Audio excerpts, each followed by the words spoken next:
What's up, YouTube friends? It's Caroline here, and I wanted to tune in today to talk about the sesamoid foot injury. As many of you know, I got a sesamoid foot injury last July and have been very much progressing and healing my foot and feeling better and returning to full health. The sesamoid is a really tricky injury, and I've gotten a lot of questions and emails from many of you on what I've been doing to heal my sesamoid bone and progress to full health. The unfortunate part about the sesamoid foot injury is that sometimes it can be fatal and it can end people's foot fitness health long term. And that's not my story, and I know that won't be yours. So today I want to talk a little bit about the sesamoid foot injury and see if I can give you some insight from my experience that will help you in having healthy, happy feet. As you know, I'm not a doctor, so as always, take this advice with a grain of salt. This is all based off my own personal experience on having a sesamoid injury and healing from it. So I hope that this serves you in giving you some insight and some experience that you can use in having healthy and happy feet. So first off, what the heck is the sesamoid? I mean, when you hear that word, you think, that's a funny word, right? The sesamoid is, well, there's two of them. They're little tiny jelly bean sized bones embedded in tendons that are underneath the ball of your big toe. And the sesamoid kind of acts like a knee joint for the big toe. It allows you to push off of your big toe when you walk, jump, dance, or run. It is essential to movement. So if you're a runner or a dancer or you love to wear high heels, chances are you're on your sesamoid bone a lot. Now, how does the sesamoid become injured? Well, if you do any of those sports, running, dancing, jumping, golf, where you push off that big toe a lot, or you're a aggressive high heel wearer and you put a lot of stress on that big toe joint, you're at risk for a sesamoid injury. Lucky for me, of course, before my injury, I did all of those things. I ran, I jumped, I danced, and I loved high heels. So I was a prime candidate for a sesamoid injury.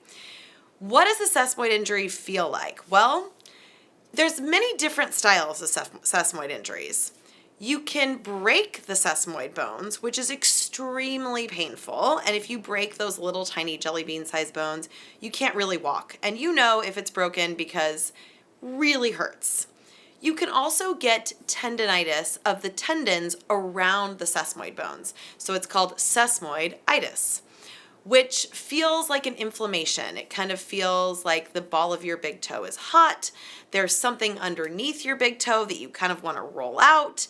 It feels swollen, but the pain kind of changes throughout your day. Of course, some people break the sesamoid bone and get sesamoiditis, or they just get sesamoiditis, or they just break the bone. It's different depending on the individual. So, if you're struggling with a sesamoid injury right now, you probably know, hey, I broke my sesamoid bone, or I'm dealing with a sesamoiditis. Hopefully you don't have, a laundry list of pain, but the sesamoid injury can be really long to heal because here's the thing, you're on your big toe all the time. It's really hard to offload that big toe. It affects every movement you do. And because those bones are so small and all the way down in your feet, not a lot of circulation and blood flow, so there's not a lot of love going to the area and promoting healing. So they can be really tricky to heal, and unfortunately, some people never heal them. But do not get discouraged, because it is possible to heal from a sesamoid injury. It just takes a lot of patience and doing the right things. So when you first find out that you have a sesamoid injury, the first thing to do would, one, go to the doctor. And I would recommend getting an MRI or some sort of x-ray that can tell you if it's an inflammation of the tendons and or if you fractured it. So you can kind of understand the best course of action for your healing and start to determine a timeline that would help you. For me, I waited to get an x-ray, and I regret doing that because I had a fracture and thought that I had an itis. So I was doing all of the things that I thought would help a tendinitis when I really should have been offloading the fracture. So first thing I would do is, one, go to the doctor, find out exactly what your sesamoid injury is, if it's a break or tendonitis, and then get the heck off your foot. Offload that thing big time. Whether you're in a boot or you just kick your feet up, you just really need to get off that injury as much as possible. And again, I know that's hard because the big toe does everything. It's essential. It's, essential to everything that you do. So I'd recommend, if your doctor suggests it, to be in a boot. Offload that thing. Just get it not to bend. So if you want to offload the sesamoid, and your foot, I'm trying to see on the camera. So the sesamoid bone is here, right? And you don't want to bend the foot because that puts pressure on the sesamoid. And also when you bend your big toe back, that stresses all the tendons around the sesamoid bone. So basically you need to keep your foot flat, which is what the boot can do. So first step, go to the doctor, get an MRI, offload your foot, rest, chill, take a deep breath. I know that it's hard. I've been there. And, a lot of the things that helped me during that offloading initial stage was meditation, mindfulness-based stress reduction, deep breathing, lots of journaling, good friends, and, finding other things that I loved in life. I figured out that I love fragrance, and I have a favorite fragrance that's ridiculous. Its name is called Flower Bomb. But it smells amazing, and it really helped me stay positive throughout that initial stage of healing.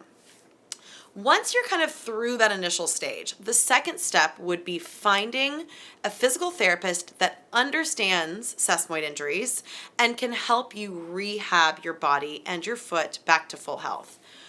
Personally, it took me a really long time to find a talented physical therapist who knew about sesamoid injuries. I called all over San Francisco, and I actually had physical therapy offices tell me, wait, sesamoid, how do you spell that?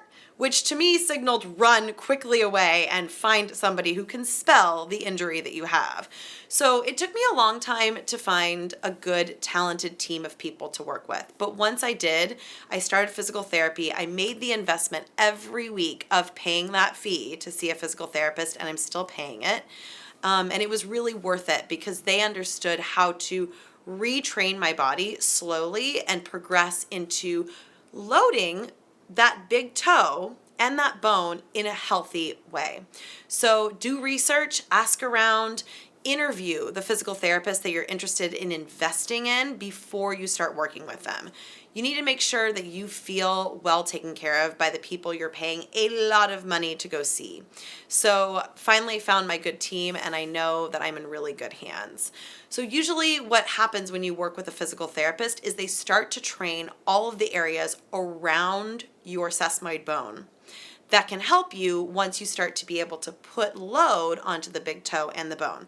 So a lot of that is glutes, core, making sure that you are strengthening your body so that when you return to pushing through the ball of your big toe, everything else is ready to go. So I, of course, included a lot of the exercises that I did in my Hurt Foot Fitness program, which I'll include in the description below this video. But, really making sure to keep your butt active and engaged, your abs working. This is going to serve you big time once you're able to start using your feet again. And then after you've developed a really strong, consistent strength program for the glutes and the core and all of those things, you need to start safely, and I say this very carefully, safely loading that big toe. So for me, we did very slow push-ups, putting my foot in that position very carefully. And doing that with a few reps at a time under guided supervision and not making my sesamoid or those tendons around the big toe angry was a really good way to progress into slowly loading my foot again. So that's kind of how it looks. Initial stage is completely offload, get your foot flat and stable in a boot. Second stage is making sure you get yourself in physical therapy, strengthen all those muscles around your foot. And third stage is slowly progressing into loading the big toe joint again and getting it to work like a normal big toe joint should work. And it's a long process. I think the most frustrating thing, especially for me, was having people ask me, well, when are you going to be better again? You know, when can you run again? What's the timeline like? Because there is no timeline. So, you know, it's a frustrating question to get asked, and I'm sure many of you have dealt with this frustration. You don't know when you're going to get better. And those 6 weeks, 8 weeks, 10 weeks, those kind of timelines almost frustrate you, because then when you don't hit your goal timeline, it can feel like a huge letdown. So I want to encourage you just to listen to your body and not set a specific timeline. What's been helping me is this phrase. When people say, well, when are you going to be ready to jump again or run again? I say, when my body's ready. When it's ready. And I don't have a date. You know, it's not set in stone yet, but I know that I'm making progress, and every single week I feel healthier and I experience less pain. And that to me is a huge relief. And it just gives me so much positive hope that if I'm experiencing less pain on a weekly basis, that eventually I will be able to jump again, to run again, to wear high heels again. And actually, good news is with my physical therapist, I have been progressing into jumping, no pain, which is so exciting. And those of you who've had foot injuries, of course, know when you start to be able to do those little things like walk to and from work and do a burpee without any pain. It is like all week you're walking on sunshine. I've been walking on sunshine since I did those 15 burpees with my physical therapist without pain. So it's a huge relief. And I know that I've found a lot of support and strength with our community that we've built on YouTube. So I want to encourage you to reach out to those other Hurt Foot Fitness YouTube subscribers. We've built a really strong community of other people who are dealing with injury, and it's frustrating and isolating and scary at times, and leaning on other people who can relate to you and can empathize with you is really helpful. So I just want to say a huge thank you to all of you who've given me light throughout this process. And I create videos for you. I do this work because I feel that it has value and it helps you in some small way. And I really want to continue to do that. So please let me know in the comment section below or in the chat box what I can do to film for you, what videos you're looking for, how I can help you in feeling your very best, in feeling your most positive mentally and physically. I also want to encourage you to check out my Hurt Foot Fitness program, which again, I'll include in the description below if you're looking for resources and tools and strategies in staying fit and positive while you recover from a sesamoid injury or a foot injury. I included kind of all the things that I've used throughout this almost a year-long process now to stay sane and also very fit. One-footed yoga. I can do that. All right. Some like Hurt Foot Fitness yoga. Yeah, I will definitely take that request. Thank you for that. I love hearing your requests because I love filming for you. So it makes me really happy when I know that I'm going out by request. So definitely we'll be doing some more Hurt Foot yoga, namaste in the chair kind of style. I really just want to say thank you for tuning in to this live video today.